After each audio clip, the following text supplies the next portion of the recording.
कार्तिक मास महात्म कथा अध्याय। आज के इस वीडियो में आप सुनिए। जिसकी दया से सरस्वती भाव रही उपजाए, कार्तिक महात्म का कमल लिखे 8वां अध्याय। नारद जी बोले, अब मैं कार्तिक मास के उद्यापन का वर्णन करता हूँ, जो सब पापों का नाश करने वाला है। व्रत का पालन करने वाला मनुष्य कार्तिक शुक्ल चतुर्दशी को व्रत की पूर्ति और भगवान विष्णु की प्रीति के लिए उद्यापन करे। तुलसी के ऊपर एक सुंदर मंडप बनावे, उसे केले के खंभे से युक्त करके नाना प्रकार की धातुओं से उसकी विचित्र शोभा बढ़ावे। मंडप के चारों ओर दीप की श्रेणी सुंदर ढंग से सजाकर रखे।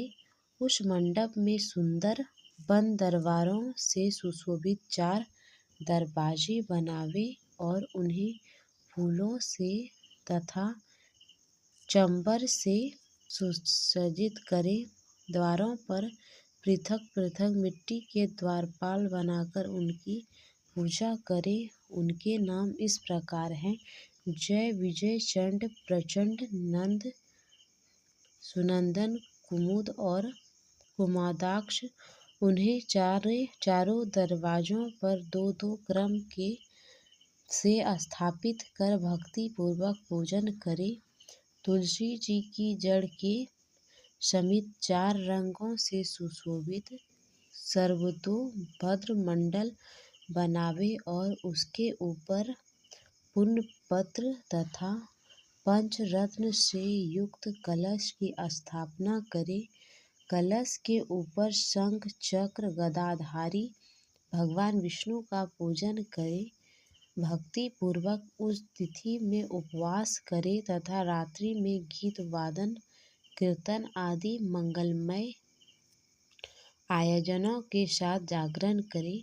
जो भगवान के विष्णु के लिए जागरण करते हैं, समय भक्ति पूर्वक भगवत संबंधित पदों का गान करते हैं, वे सैकड़ों जन्मों की पाप राशि से मुक्त हो जाते हैं।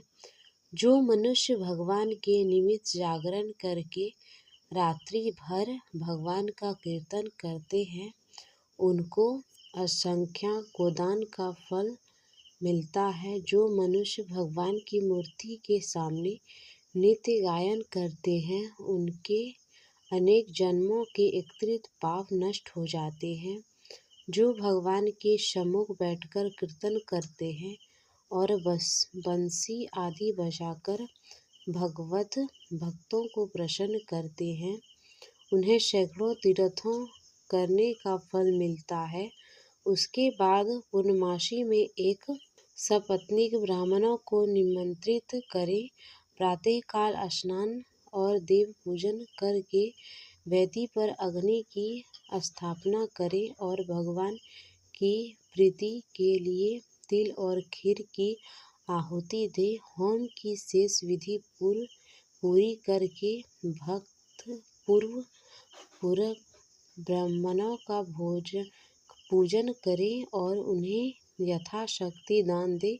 फिर उनसे इस प्रकार क्षमा प्रार्थना करे, आप सब लोग की अनुकंपा से मुझ पर भगवान सदैव प्रसन्न रहे। इस व्रत को करने से मेरे 7 जन्मों से किए हुए पाप नष्ट हो जाते हैं और मेरी संतान चिरंजीवी हो।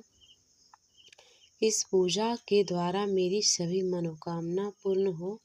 मेरी मृत्यु के पश्चात मुझे अतिशय दुर्लभ विष्णुलोक की प्राप्ति हो।